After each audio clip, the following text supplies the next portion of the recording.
I am Daniel Lucas and welcome to Food 101. Food, people. Let's talk about food. And today I have my special guest. She is embodiment and visibility master. None other than Miss Jenny Cohen. Thanks for Welcome. having me. Welcome, Miss Jenny on Food 101, and thank you for the second time around. And can you please introduce more about yourself that I missed? It'll be my pleasure. Thank you for having me, Daniel. So I help women over 40 find joy in their lives. It's your second spring, and oftentimes we don't realize it's more than just aging. There's so many things happening in our bodies. Now, today I'm very excited to share with you some recipes that I found very helpful as I've come into my second spring. Oh, yes. And Miss Jenny, tell us what is your favorite food in the world that you want to share to our listener or viewers? All right. So first of all, the caveat, the thing I want you to remember is my family, because I have fraternal twins and a husband, we all have very different food allergies. So there's certain things that all four of us can have, and I want to share with you now. I grew up in the US. I was born in Taiwan, and one of my childhood most favorite foods is rice porridge. So it's just rice cooked long term with water. Sometimes we'll add some chopped spinach at the end, or just plain. So it's also known as congee. On top of the rice, once it's cooked, Daniel, I add this magical ingredient, which I happen to have one of. I found this recently, and it's made by the company Yang, Yang, Kee Trading, and they're based out in California, but this product is made in Taiwan. So, Yes. yeah, have you ever had loose pork before on your end of the world? Yes. But show your side, your other side of this recipe. Okay, so for us, because my husband's vegan, my kids are gluten free, and I have noticed that because I stopped eating gluten, I have no more tolerance for it. Mm-hmm. I found this product at a local vegan bakery here in Salt Lake City, and then we ordered directly from the company. So it is the base is seaweed. So if you're not allergic to seaweed, you can have this, Yes. and it counts as protein, a lot of protein actually, because of the seaweed in it. And there's no gluten. There is sesame seeds, which is why my kids developed an allergy afterwards, and they couldn't have it after a little while. But I'll sprinkle this on top of the rice porridge. And the rice porridge, if you want to season it, you can put a little bit of soy sauce on top before you sprinkle this on top. I also add hot oil. I didn't Oh, bring that with me yes. today, right, Daniel? I didn't Yes. want to spill Yeah. my hot oil all over me. I was like, oh no. And we had to find gluten-free soy sauce, which is called tamari. So there's Tomari. Yeah. so there's Sanjay. so this is the brand, and we've been able to replace most gluten-free things with things in our diet. Another thing that I'll use as a base besides rice that involves no cooking, okay, is we order this nigiri, which is like a firm tofu from this Oh, yes. company. We ordered like a case of it, and you pop it Mm. out of the container, right? I was just at a dance event over the weekend, Daniel, and I ended up just cutting the top of it and scooping out the Okay. tofu onto a bowl. And Uh-huh. then you don't always have to do this, but if you like chopped garlic and you can tolerate it, you take chopped garlic and sprinkle it on top of the tofu. You put some of your soy sauce, gluten-free or with gluten if you can have regular soy sauce. And then you sprinkle the magic ingredient on top. So now it's Simple as flavorful. that. Simple. And then that was my lunch every day after dancing 3 hours. Wow. So what the benefits of getting of those food, Miss Jenny?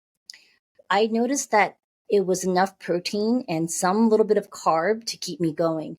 Oftentimes, as we age, we start to think, oh, I'm gaining weight, so I'm going to eat less food. And what we don't understand is, as we age, we're more sensitive to when, like women especially, if you start to limit your diet and you're not feeding yourself healthy foods, you'll have a rebound, meaning you'll either get hungry and eat bad stuff at night because you have no will control, or, Yes. right, Daniel, or your Too much body will sweet. think, oh no, your body will think you're in danger and start holding on to your weight because you're starving it. And that I've noticed that when I don't starve myself, I actually, with working with a trainer, I started to lose weight and gain muscle, which is very important as we age, men and women. Yes. People, you need to gain muscle because we're losing it as we age. So do exercise. Gain muscles. So, Miss Jenny, if you want to change the porridge to another recipe that you want to replace, which one you can replace it instead of the If porridge? yeah, the because my cultural background is rice as a supplement, right? And I eat a lot of Yes. it. And some people don't do well with the rice because did you know that people from the eastern countries, we have larger livers when like our anatomy is adapted to eating a lot of rice, right? And if you come Yes, from a true. cultural background where you cannot have the rice, you can substitute it with plain pastas. You can, if you can tolerate it. If you're gluten tolerant, you can put rice. Pasta, the little different shaped pastas with it. You can also put it with like potatoes if you like. My husband started putting this sprinkle thing on Yes. his salads Haha. because he Yes. can't have croutons. So this becomes his crouton, a crunchy thing underneath it. You could even put it, he makes his own gluten-free, dairy-free mac and cheese, and he puts that on top of it. Amazing. So, if you will do fusion of rice pudding plus put all those ingredients, which one you can do fusion of it? A fusion of it. I've had people do chia pudding. So let's say Okay. you can't have rice, but you still need some type of a base for it. You can take chia seeds and soak it and then use that as a base. Oh, yes. Yeah. Interesting for sure. It also helps you with dehydration because it holds on to the liquid better for you. It is a little slippery. Some people don't like the taste of chia seeds when it's absorbed. It comes in black, but once it's sitting in water, it becomes like a little translucent and expands, kind of like a little egg, like a fish egg. So you can have Yes. that feeling of pudding. Yes. So, when did you start doing this? Well, when my kids were very little, the rice porridge became something they really liked. And we've gone through different diets, Daniel. There was a period of time we did what was a precursor to the Atkins diet. It was called the Paracone diet. And on the Yes. Paracone diet, we had everything under a certain number on the glycemic sugar scale. We were trying to control our reaction to allergies, seasonal allergies. We controlled it through our diet. We didn't eat no carrots, no red apples, no mangoes, and we ate mostly proteins first, and then we would have fruits and veggies afterwards. So we could have green apple. We ate a lot of squash, a lot of lettuce, a lot of meat then, um, Yes.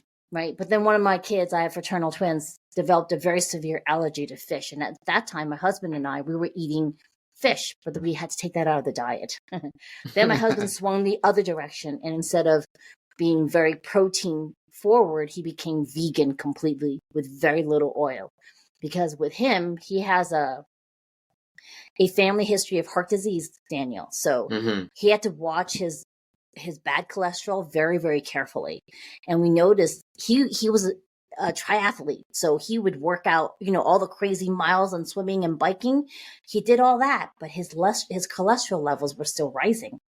And then once he went vegan, all his numbers came down. All the numbers that should be low were low, and all the higher healthy cholesterol levels were high again. So he stayed vegan since. That's about 15 years. 15 years. So, Hmm. Miss Jenny, what do you think? What the big difference of rice pudding and the congee? Is it the same? It's pretty much the same. Yeah, it's the same. It just depends, I think, on some people will put a base of like chicken broth or beef broth. Yes. I'm used to it being very plain, just some rice. Like we'll cook up a big rice cooker of rice, and then Mm. we'll freeze different portions of it. And then when I take it out of the freezer and I microwave it, because I measure all my food now, so I make sure I'm having enough of the correct carbohydrates, fats, and proteins in my daily day. Um, I'll measure it and then I'll add a ton of water and then nuke it until it's like a rice porridge or a congee. And then I'll add the sprinkles on top, and that's a meal for me. That's what I'm going to eat today when I'm done with this interview with you. Well, I'm craving for congee now. So before we continue talking about your favorite food, Miss Jenny, tell us how you help women 40 plus in their second spring. Oh, I love this opportunity to talk about my passion. I've always danced most of my life, and I found it's very, very rehabilitative for women. As we age, those of us who do not continue to explore hormone replacement therapy methodologies, because I'm on hormone replacement, but before that, for me to access being present and connected with my body as I age, dance was one of the first things to help me stay connected. So through dance, and then later on, we'll do timeline healing to help women take care of things that we didn't realize was still holding us back, even as we're getting older. Yes. Getting older. And what do you think the benefits of do what you recommend for them? What are the pros and cons? Hmm. Yeah, I like that. I like that you're asking the pros and cons. So most of the women I work with are either dancers who understand the benefits of dance, but they need something more, or women who don't normally dance. They're like, oh, I love watching dancing, but dancing is for me. I have two left feet. I can't walk without, forget about dancing. And so for both of them, it's understanding that anything you have a passion for, and that's where the con can happen, you can start to hide in it, like I did after my breast cancer treatment. Dance, which was always a way for me to stay connected. After my breast cancer treatment, I forgot to come back into my body because it's very scary when you're going through cancer.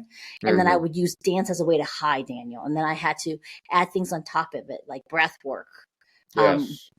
staying very connected and checking in through certain exercises that I teach my clients so that they can be present, because oftentimes as you get older you start to realize how fragile life is, and people can shift into fear by accident without realizing it.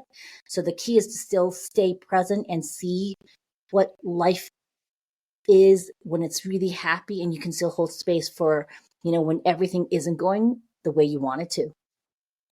Yes, definitely. And Miss Jenny, tell us what is the Dance to Heal podcast? What is all about? That's a passion of mine, Daniel. So, I started the Dance to Heal podcast initially as a way to introduce my actual guests who are dancers to this community, to the wide world. The dance community is very close knit. Most women, when you dance any type of joint of dance community, you realize, oh wow, healing is something that is amplified when you're in community. And most women who don't have, or men, anybody really, who have difficulty asking for help, which is most of us, right? When you're in dance community, you get to know each other, and people will inherently help you sometimes before you even ask, or you learn to ask for help and people respond accordingly. The Dance to Heal podcast is now over 100 episodes, and we were just recently uh, ranked top 10% globally. Yes, Thank you. congratulations. Keep up the good work, Miss Jenny, and let's empower people all over the world through our podcast. Keep up the good work.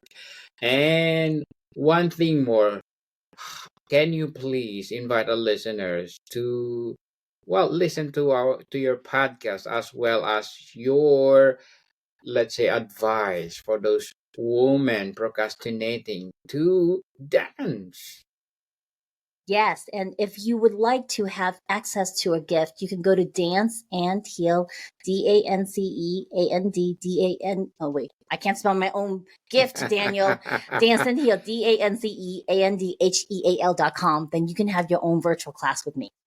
Oh, yes. Is it free, Miss Jenny? Oh yes, it's a gift. You have access to it. Totally free. It's a gift, people. So grab it, people. So let's go back to your favorite food, which is, do you have a specific recipe for your own porridge? Other than good sticky rice that you can get at Asian market, or I would do that, and then make sure you're constantly watching how the rice is being cooked. Don't walk away from it. You got to be stirring it. You have to get, when you're paying attention to it, you're sending your love into the food. Does that make sense? Yes, Because otherwise yes. people will burn their rice and not even realize it. And right? And for me, you can always add a little bit more water, add a little bit more love in there. Sticky rice. Do you put any herbs or anything in the porridge? I cannot. My children are very particular about what's in there, so they'll add their own flavors in afterwards. Occasionally, I will add in chopped spinach for extra nutrition, and Yes. that gives it a nice green color. My mom always adds it at the end. Sometimes I put it at the beginning because I like it to be really saturated in the broth. But my mom says it ruins it. So, audience, you get to choose when you put in your chopped whatever vegetables you want. Any vegetables. For me, Miss Jenny, I usually add ginger and chicken. Yes. Something good. So, Miss Jenny, before we wrap up our discussion about food, I'm inviting you to please do listen to my other podcast, people, my other podcast, because my abstract essay is already in fifth season, abstract poetry in second season, and my book 101 review in fifth season too, comedy 101 in second season, and my food 101 in fifth season as well, geography 101 fourth season, and my baby podcast law 101 and mental health 101, love letters in third season, and movie 101 review and music 101 in fourth season, and science 101 and sex 101 in its first season. Please listen to them wherever you listen your podcast. So, Miss Jenny, to wrap up our discussion today, again, can you repeat the old procedure in making this favorite food of yours? Okay, so we're gonna go to the non-cooking one, okay? Because the rice porridge one, we already talked about the detail.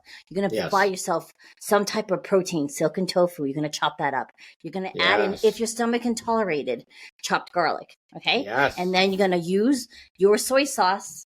I sometimes add spicy sauce on top of it. I have the tamari.